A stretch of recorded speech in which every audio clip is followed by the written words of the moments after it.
How do people not see this as one of the all-time biggest stories in sports? This didn't happen 10 years ago, then 18 years ago, then 35 years ago. It's happening right now for the first time. She's moving the needle, and she moved it in the WNBA draft. When billionaires lose patience, jobs disappear. And in Indiana, that moment may have already arrived. After a season filled with rumors, tension, and more headlines than highlights, new reports suggest that Steve Simon, the quiet billionaire behind the Indiana fever, has made up his mind.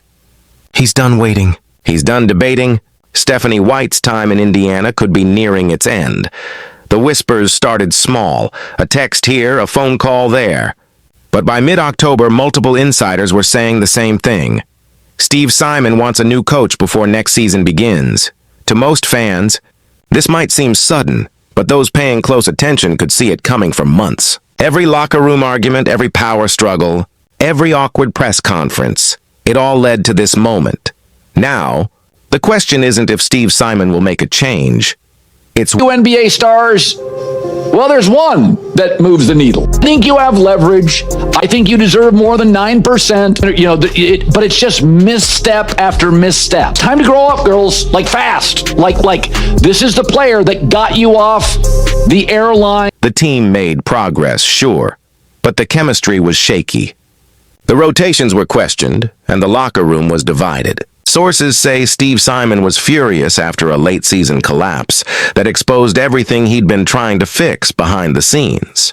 Players looked disconnected, and fans noticed the same body language that had haunted Indiana in previous years.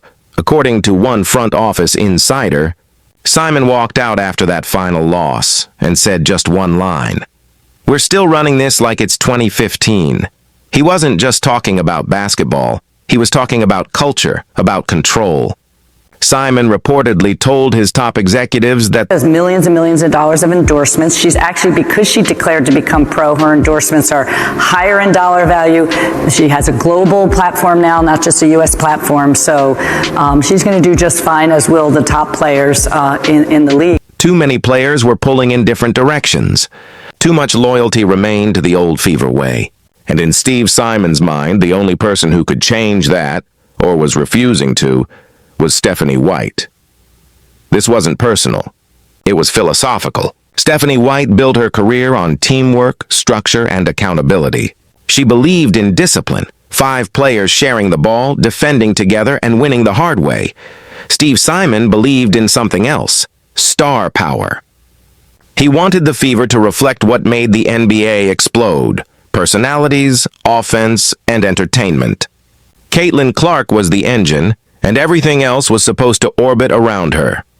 Insider Clark is a rising star in women's basketball, but faces a stark pay disparity as she enters the WNBA. Clark was the #1 draft pick and is slated to make just $76,535 during her first year on the Indiana Fever. Simon allegedly cut her off, saying, "We're not developing, we're building a product." That sentence, those 5 words, reportedly ended any trust between them. From that day forward, the line was drawn. Stephanie coached the team, but Simon ran the show. By mid-season, the locker room felt like 2 different worlds. One group stood behind White, praising her leadership and calling her the only adult voice in the room. The other gravitated toward Clark, younger, hungrier, and protected by ownership. It wasn't open rebellion. It was quiet division. Players stopped speaking up in film sessions. Huddles looked forced. Reporters noticed post-game answers getting shorter, colder, and more rehearsed. Podcasters began calling it the Fever Mutiny. Literally, pisses me off when people are like, she's not the face of the league. Who would be? What? Sabrina? No. No, there's really good, well-known people in our league. I'm not discrediting them. We have a lot of badasses in our league. Yeah. Hell yeah to that. I'm all for that. But when people try to argue that she's not the face of our league. An anonymous player allegedly told one journalist, "Coach White has our back." But you can't fight ownership. Steve Simon saw it differently. To him, that kind of talk wasn't loyalty, it was resistance. And billionaires don't tolerate resistance for long, so Simon did what billionaires do when they want answers. He ordered an internal review. Quiet, private, ruthless. Executives were told to evaluate all leadership positions. With a focus on organizational alignment, that phrase might sound harmless, but anyone familiar with corporate culture knows what it really means. Get on board or get out. One insider summarized it perfectly. It's not if Stephanie goes, it's when. And apparently, Simon's patience was running out fast. He reportedly wants a new head coach in place before the next training camp. Not just any coach. Weeks. All right, you're coming back for the Connecticut Sun game on August all about how you 30th feel in the or moment. whatever. It's like, how do you feel? Like, and even like when I have been back, like, I don't know how I'm going to feel the next day after playing. Like when you're dealing with like these type of injuries. Behind the scenes, the search has already begun. Sources say Simon's team has compiled a short list of potential replacements. Young, analytics-driven, and fully aligned with the Clark-centric vision. One name that keeps popping up is a former Fever assistant known for player empowerment and social media savvy. Another rumored candidate has direct ties to Iowa basketball, someone who understands Clark's system from the ground up. There's even talk of a surprise college hire, a coach who could blend NCAA popularity with professional structure. Nothing is official yet, but insiders claim meetings have already been held quietly within Pacers Sports and Entertainment. And the tone of those meetings can be summed up in one word. So some of the WNBA players are still feeling some type of way about the whole Caitlin Clark situation. They're like, we're not jealous. What are we jealous about? Stop lying. Maybe not all of y'all are jealous, but some of y'all are jealous. Veteran players were reportedly furious, some even tearful, after hearing that Stephanie White's fate might already be decided. She was the one who stood by them through the rough seasons, who defended them when media pressure got ugly. And now, she's the one on the chopping block. One player allegedly told a friend, "We didn't even get a chance to fight for her." Meanwhile, younger players, and especially those closer to Caitlin Clark, once stayed silent. They didn't want to pick sides, but sometimes silence speaks for itself. Clark herself reportedly remained neutral, focused on training and staying out of the chaos. But inside Simon's circle, that quiet was interpreted as approval. In their minds, no comment means no conflict.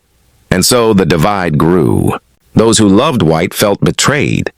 Those who wanted change felt relieved. The entire building felt cold. Officially, of course, nothing is happening. Pacers Sports and Entertainment released a short statement saying the organization is evaluating its direction for next season. No mention of White, no mention of changes, but employees say otherwise. They've been told to avoid media speculation, stay off social platforms, and keep the message consistent. It's the same playbook Simon used during last summer's internal shakeups. Silence, then replacement.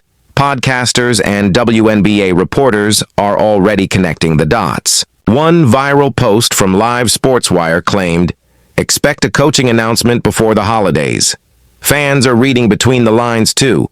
Comments across Fever social media all say the same thing. Steve Simon is taking over completely. White's gone. It's the Caitlin Clark show now. And honestly, they might not be wrong. If you're confused about this story, just follow the money. It never lies. Since Clark arrived, Fever revenue has exploded. Ticket sales, jersey sales, sponsorships, all have tripled from before. But here's the key. Every dollar flows through Pacers Sports and Entertainment, the company Steve Simon controls. So when viewership dipped or when locker room tension started costing positive headlines, Simon didn't see emotion. He saw numbers dropping. To him, this wasn't about basketball. It was about brand protection. That's even been something like me and Steph have like always talk about when we go and watch film, and even like that New York game where like I played really, really well. I started the fourth quarter off with like 3 turnovers in a row or 2 turnovers in a row, and Steph yanked me and she was like this is like a learning moment. Do we need that in this moment? Like, no. Insiders say Steve Simon's reasoning is brutally simple. You can't build a billion-dollar product with a divided locker room. And in his eyes, the only way to fix division is through a change in leadership. Stephanie White wasn't failing as a coach. She was failing as a brand manager. That's why, according to one insider, marketing executives were consulted before basketball staff to ensure the next hire aligns with the franchise's growth strategy. Translation: the next coach will sell just as hard as they coach. Now, every sign points to the same outcome. a complete rebrand of the Fever from the top down. Front office staff are already bracing for departures. PR teams have begun drafting transition messages. Player agents are quietly asking for clarity on next season's leadership before negotiating contracts. The dominoes are lining up one by one. The most shocking part? Some insiders believe the decision to fire Stephanie White was made weeks ago. They're just waiting for the right time to announce it, probably after the league's off-season media cycle cools down, when fewer headlines can compete, and when it drops, it won't be dramatic. It'll be corporate, a short press release, a polite thank you quote, and a new coach unveiled 48 hours later. That's how billionaires operate. No emotion, no mess, just efficiency. But here's what worries people inside the organization. When everything becomes about control, the soul of the team disappears. Stephanie White wasn't just a coach. She was the last piece of the Fever's identity before the takeover. She represented the old values, development, chemistry, trust. The same principles that built the Fever's championship legacy years ago. Steve Simon, however, is chasing something else. Dominance through profit. And Caitlin Clark, whether she wants to be or not, has become the centerpiece of that plan. If Simon gets his wish and replaces White with someone fully aligned to his vision, Indiana could become unstoppable or soulless, because culture doesn't break all at once. It fades piece by piece until one day you look up and realize the jerseys are the same, but the heart is gone. Fans always notice first. They feel the energy shift before reporters ever write about it. And lately, they've been loud. Online forums are filled with comments like, "White deserves better." "Steve Simon's ruining what made the Fever special." This is becoming a business, not a basketball team, but others defend Simon's decision, saying, the league needs this kind of leadership. Clark's the future. Build around her completely. It's a debate that splits the fan base right down the middle, much like the locker room itself, and that's the irony of it all. The same star who united the WNBA's attention may be unintentionally dividing her own franchise. This isn't just about Stephanie White. It's about what the WNBA is becoming. More visibility, more money, more control, concentrated in fewer hands. Steve Simon's playbook is simple. Find the most marketable player, center the entire franchise around her, and replace anyone who slows growth. It's ruthless, it's effective, and it's spreading. Other owners are reportedly watching closely, studying Indiana's business boom despite its internal chaos. Because in modern sports, profitability often beats peace. And Simon, he's ahead of the curve. He's not just trying to win games. He's trying to rewrite how power works in women's basketball. So here's where things stand right now. Stephanie White's seat is officially hot. Executives are under review. Players are divided. And Steve Simon is quietly preparing his final chess move. Insiders believe an announcement could come any day now. A clean break disguised as a mutual decision. But make no mistake, this would mark the end of an era. Because once White is gone, every piece of the Fever puzzle will lead back to one name: Simon. The owner, the strategist, the storyteller. And that's exactly how he wants it. Maybe this was inevitable. When generational wealth collides with generational talent, someone always loses control. And it's never the billionaire. Steve Simon's empire is built on precision. He doesn't yell. He doesn't panic. He just replaces. And if the rumors are true, Stephanie White is next in line. The Fever might win more games next season. They might sell more jerseys, fill more arenas, break more records, but at what cost? Because you can rebuild rosters. You can replace coaches. But once trust is gone, it's gone. If you think Steve Simon's making the right call, or if you think he's destroying the team from within, drop your thoughts below. I read every single one. Smash that like button, subscribe if you're new, and stay locked in. Because if this rumor becomes reality, Indiana Fever history might be rewritten overnight. Overnight.